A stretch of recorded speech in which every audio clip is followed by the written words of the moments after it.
Hello friends मु अनुराधा ए health care professional एवं आपण मैंने देखुंत अनुराधा ओडिया टिप्स चैनल। बहु जन गर्भवती महिला कमेंट सेक्शन में यहाँ प्रश्न पचारती कि सेमानंकर एबे चतुर्थ मास बा पंचम मास चलती किंतु सेमानंकर ओजन बढ़ुना ताहले एटा कोन ठीक। तो आज ये वीडियो रे आमे जानिबा कि प्रेगनेंसी समय आपणकर वेट केते बढ़िबा उचित बा केते ओजन बढ़िबाटा ठीक एवं एटा को हेल्दी बोली धरा जिवो। तो चलंतु डेरी न करी आज वीडियो को स्टार्ट करबा। प्रेगनेंसी रे साधारणतः जड़े महिलांकर ओजन पाखापाखि 9 रु 15 किलो पर्यंत बढ़ी पारे एवं जदि प्रेगनेंसी समय रे 9 रु 15 किलो पर्यंत आपणकर ओजन बढ़ुची ताहा एकदम नॉर्मल। किंतु सबु प्रेग्नेंट महिला एका नुहति एवं समस्त प्रेगनेंसी एका भली होई न थाए। प्रेग्नेंट महिलांकर पूरा 9 मासरे ये जो वेट बढ़े ता प्रेग्नेंट महिला क्षेत्र में व्यारी करथाए माने जड़े महिला ठारू अन्य जड़े महिला क्षेत्र में ताहा अलगा होई थाई पारे एवं ये जो वेट टा बढ़े ताहा तांकर पूर्व वेट ऊपर डिपेंड करे माने जेतळे आपण प्रेग्नेंट नथिले सेतेबेले आपणकर वेट केते थिला ताहा ऊपर एटा डिपेंड करे। जदि प्रेगनेंसी पूर्व आपण अंडरवेट थांती माने आपणकर हाइट हिसाब रे आपणकर ओजन टिके कम थाए ताहाले प्रेगनेंसी समय पाखापाखि आपण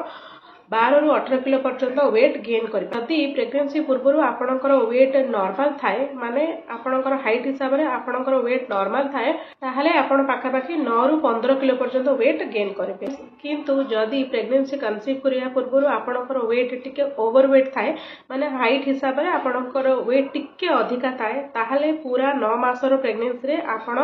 6 रु 12 किलो पर्यंत वेट गेन करिबा। किंतु जदि प्रेगनेंसी पूर्व आपण टिके ओबेस थांती माने आपणकर हाइट हिसाब रे आपण टिके अत्यधिक ओजन थाए ताहाले प्रेगनेंसी रो पूरा 9 मासरे आपण पाखापाखि 6 रु 9 किलो पर्यंत ही वेट गेन करिबे। तो जदि आपण एई रेंज रे वेट गेन करछनी ताहाले एटा बिल्कुल नॉर्मल। एवं आउ गोटे कथा मु आपण एटी कहि रखिया को चाहूछि कि प्रेगनेंसी रो पूरा 9 मासरे आपणकर जो वेट गेन हुए एटा पूरा यूनिफॉर्म हुएनी। प्रेगनेंसी रो प्रथम 3 मासरे आपणकर वेट जमा बढ़ेनी बा 2 रु 3 किलो पर्यंत बढ़े बा बेले बेले किछि किछि महिलांकर वेट कमी मध्ये जाय पारे एवं एटा मध्ये नॉर्मल। कारण प्रेगनेंसी प्रथम 3 मासरे आपणकर शिशुटी बा भ्रूणटी बहुत छोट होई थाए एवं तार वृद्धि बा विकास एते जोर रे हुएनी। ता छडा प्रेगनेंसी प्रथम 3 मासरे महिला मानकु नजिया वोमिटिंग बांती मॉर्निंग सिकनेस ए सब रो प्रॉब्लम रहे सेति पई प्रेगनेंसी प्रथम 3 मासरे सेमाने एतेटा खाई पारंती नाही एवं सेमानकर वेट मध्ये एते बढ़े नाही। किंतु जेतळे आपण प्रेगनेंसी चतुर्थ मासरे एंटर करंती माने आपणकर 4th मंथ स्टार्ट हे जाय जेतळे आपणकर मॉर्निंग सिकनेस वोमिटिंग ए सब कमी जाय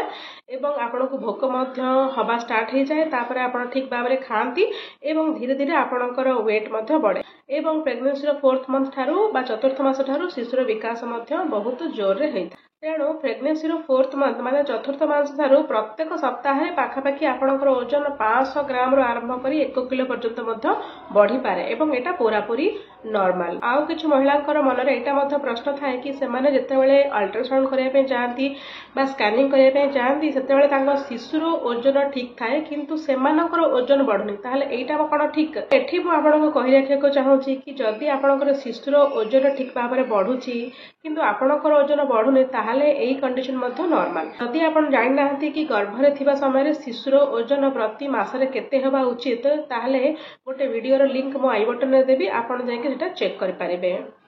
तो चलतु एबे आमे जानिबा कि जदि आपण चाहूथांती कि आपणकर शिशुर ओजन ठीक भाव में बढ़ू एवं आपणकर प्रेगनेंसी हेल्दी हो किंतु आपण अत्यधिक वेट गेन न करंतु ताहले आपणको कोन कोन ट्रिक्स आउट टिप्स प्रेगनेंसी समय अवलंबन करिया पड़िबो।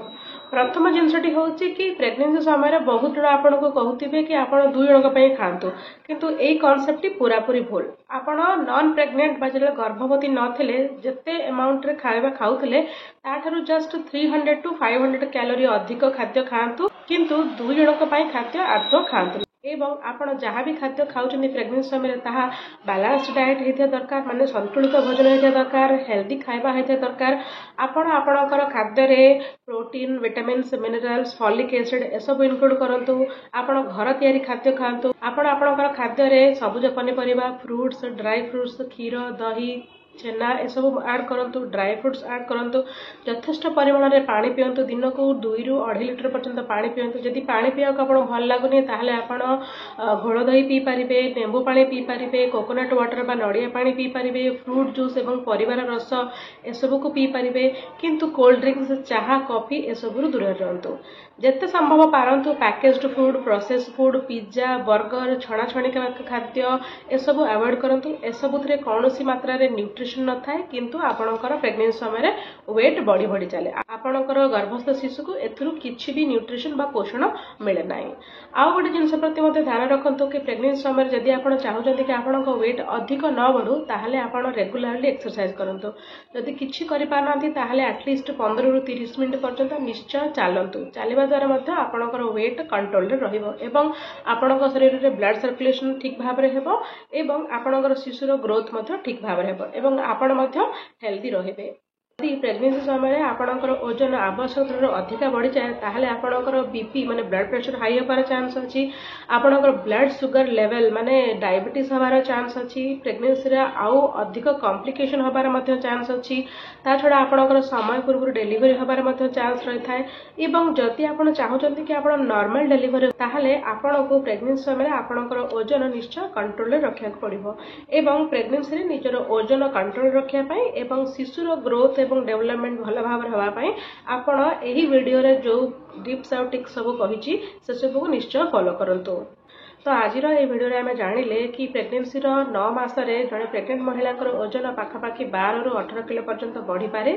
एवं प्रेगनेंसी प्रथम 3 मास रे ओजन बढ़े ना 2 ରୁ 5 किलो पर्यंत बढ़े किंतु प्रेगनेंसी चतुर्थ मास ठारू प्रति सप्ताह रे तांकर ओजन पाखापाखि 500 ग्राम ରୁ 1 किलो पर्यंत बढ़ी पारे एवं एटा नॉर्मल।